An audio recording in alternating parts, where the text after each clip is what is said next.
নামাজ না পড়লে কি হয় জেনে নিন। পাপের অন্ধকার ও কবরের প্রতিশোধ। ফয়সাল ছিল এক সফল ব্যবসায়ী, কিন্তু সে ছিল সম্পূর্ণ ধর্মবিমুখ।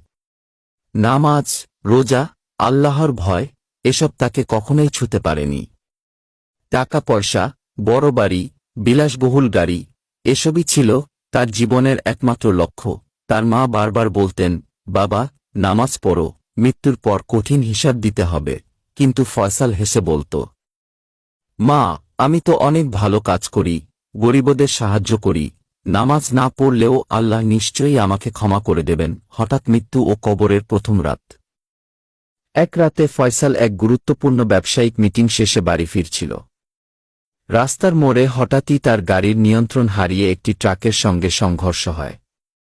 ঘটনাস্থলেই তার মৃত্যু হয়। তাকে যখন কবরে শোয়ানো হল, তখন তার আত্মা অনুভব করল এক অদ্ভুত অন্ধকার নেমে এসেছে। চারদিক নিস্তব্ধ। হঠাৎই মাটির নিচে গভীর গর্জন শুরু হল। কবরের কঠিন শাস্তি। হঠাৎই দুজন কঠোরদর্শন ফেরেশতা, মুনকার ও নাকির, তার সামনে এসে দাঁড়ালেন। তারা কঠিন কণ্ঠে জিজ্ঞেস করলেন, তোমার রব কে?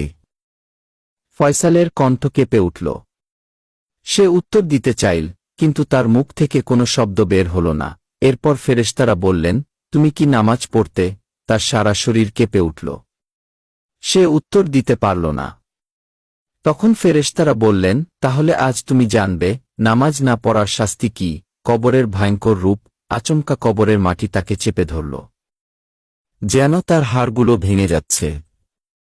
চারপাশ থেকে ভয়ঙ্কর সাপ, বিচ্ছু বেরিয়ে এসে তার শরীরে দংশন করতে লাগল। আগুনের লেলিহান শিখা তার চারপাশে ঘুরতে লাগল। সে চিৎকার করে বলতে লাগল, হে আল্লাহ, আমাকে আরেকটি সুযোগ দিন। আমি এবার থেকে নিয়মিত নামাজ পড়ব। কিন্তু তখনই এক বিকট শব্দে আকাশ থেকে ঘোষণা হল, তোমাকে অনেক সুযোগ দেওয়া হয়েছিল, কিন্তু তুমি তা গ্রহণ করনি। আজ আর তোমার মুক্তির কোনো পথ নেই। রাসূলুল্লাহ সাল্লাল্লাহু আলাইহি ওয়াসাল্লাম বলেছেন, নামাজ ছেড়ে দেওয়া কিয়ামতের দিন মানুষের সর্বপ্রথম হিসাবের বিষয় হবে। যে এটি ঠিক রাখবে তার জন্য সফলতা আছে, আর যে এটি বিনষ্ট করবে তার জন্য ধ্বংস অনিবার্য।